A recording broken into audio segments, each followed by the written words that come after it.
Welcome to the new session of UFT. In this session, we are going to deal with a concept called learning process and object repository. Learning process and object repository. Now, the main concept name itself is a learning process. In that, we need to deal with object repository. Now, let's go ahead and let's see what is this object repository. So, let me start a topic from object repository. Object repository. REPOSI.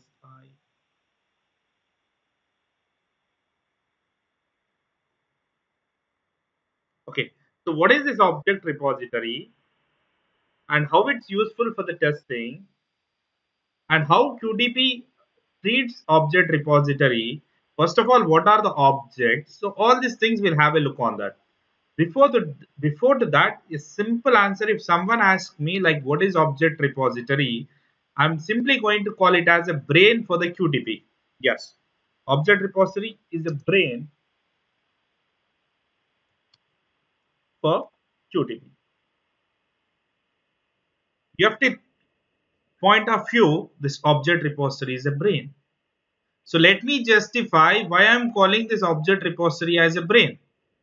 Before to this, let's us have a few interesting things here. Now, so as a human or any creature in the world basically identifies any objects using its properties only.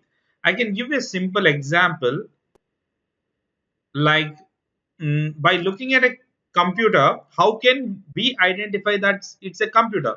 Because computer has some properties like it should have properties like it should have CPU, it should have some keyboard, it should have mouse, monitor. So if this object has all those properties, then that basically we consider as a computer. But before to this, you need to have this information in your brain. Then only we'll be recognizing that as a computer. Yes, so whenever we have information of that object in your brain, only in that circumstances we'll be identifying the object. In a simpler way, I can give you an example like this. Let's assume that you are waiting for your friend and two people are walking towards you. Two people are walking towards you. In that one is your friend, other one is an unknown person. So how can you identify your friend? See here, your brain has your friend's structure already stored in it. I mean to say your friend's properties, height, weight, color, text, nature, nationality, hairstyle, look, all these are the properties. It has been already stored in your in brain. So whenever we look at the two persons, your brain recalls the information and it will try to identify who is your friend and who is your unknown person. Even the two-person have some similar properties, but still it will try to identify that uniquely because it has the information in your brain. As simple as that. Or else I can say like this, if I am going to show you a new object, that object, let's assume that you haven't seen that in your lifetime. If that is the case, obviously you will not identify that because that is really a new object. It's an unidentified object to you. Yes, same process, same principle applicable for your UFT also. Here, I'm going to write a script just to click on some button. And if I run the test, it will identify that object and will try to click on that object. So how it happens, I'm going to explain that. Before going to that, just have a look on this. I'm going to show you a slide.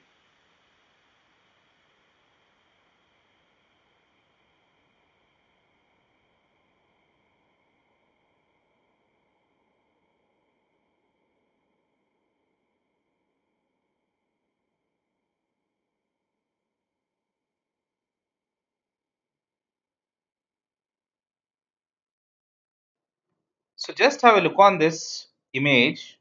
It's a circle actually with blue color.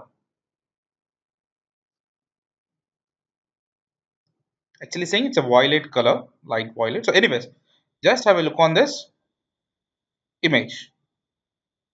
Just store this image in your brain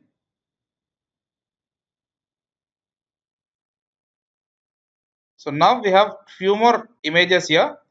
Just try to identify where is your image from this list. Obviously this one, right? So because we can simply identify it using its color and the shape of it. Now just have a look on this. The next image, identify what is your image. Again, even it has similar properties, like all these are the circles, but we can identify that uniquely using its property, right? Same like that, your QTP also identifies the objects using its property. Even it has a similar properties, it will try to get the unique property and it will try to identify the objects. As simple as that. Now let's move on to your QTP and let's discuss few more technical things.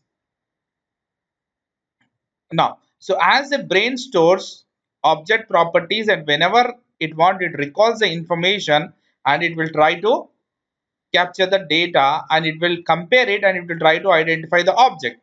As if now it's fine. So let me explain the same scenario with your UFT. In the UFT also, when I write a script, just have a look on this. The process flow I'm trying to explain you guys.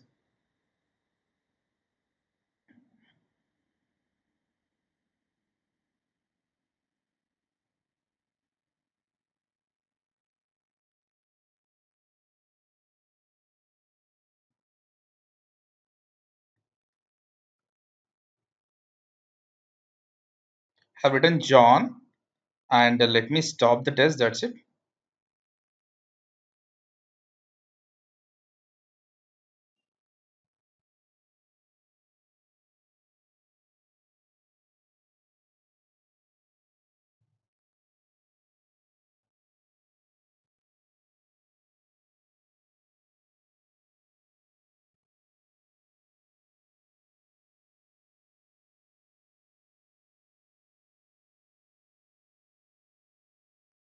Okay. So just let me click on record and perform some activity on the AUT,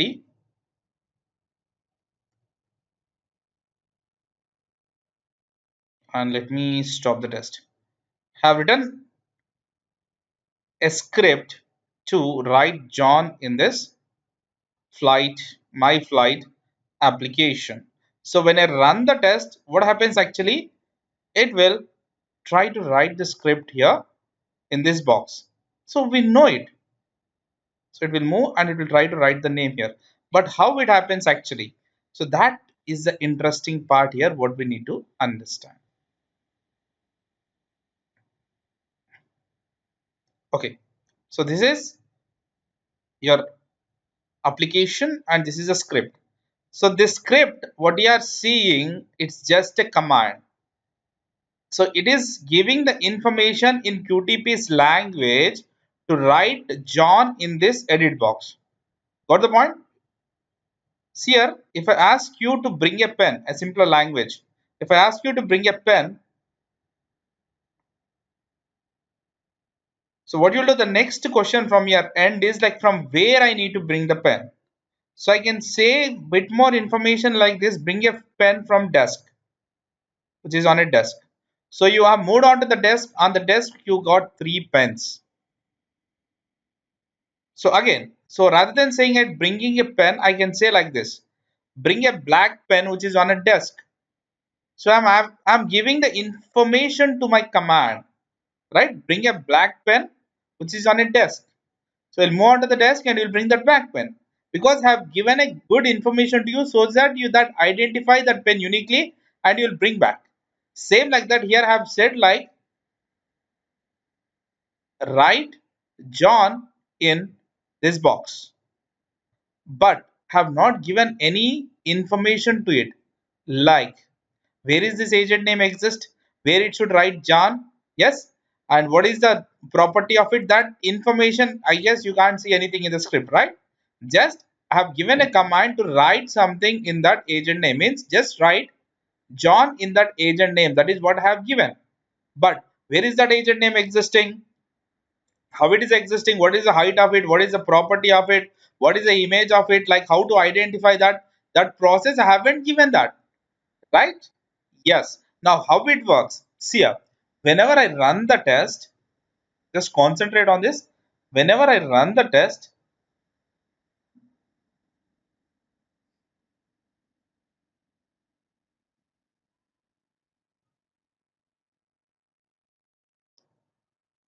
so whenever I run the test, let's assume that this is object repository. Okay, first your script will interact with object repository, and it will try to locate for the agent name in the object repository. Like in the object repository, basically we'll have agent name properties. What is the height of the agent name, what is the id of the agent name, where it is existing, like all the properties will be there. Using these properties, it will try to identify this object. Got the point? If there are no information related to the object repository, related to the object in the object repository, then it will not identify. As simple as that. Whenever you run the script, first it looks at the object repository. It will try to get the information of that object from the object repository, and it will try to identify your end application. It will try to work on that. So the one simple straight away point, whenever we have information in object repository, only in that circumstances your test will run, else it will not. So literally, if there is no information, then it's brainless, right? If I have information of that object, then it is stored in the brain. As simple as that. Okay. So same like a human. If you want to identify any object, first of all, you need to know that object's information, right? Same in this case. If you have information in the object repository, it will identify that object. Because whenever we run the script is just a command that you need to understand. In a language, what QDP understands, in that language, I am trying to say to write John agent name, but I have not given any information about the job, John, or any information about that agent name. That agent name information, or else literally that edit box information will be existing in object repository. So whenever I run it, first it will move on to the object repository. It will gather the information, and using that information, it will try to identify the object, and it will write the information into object repository. This is what about your identification. This is what about your object repository. Okay. Now let's go ahead and let's discuss. Let me show you what is the object repository and how to add the information and all that related stuff. So we'll end up here. In the next video, we'll be seeing object repository.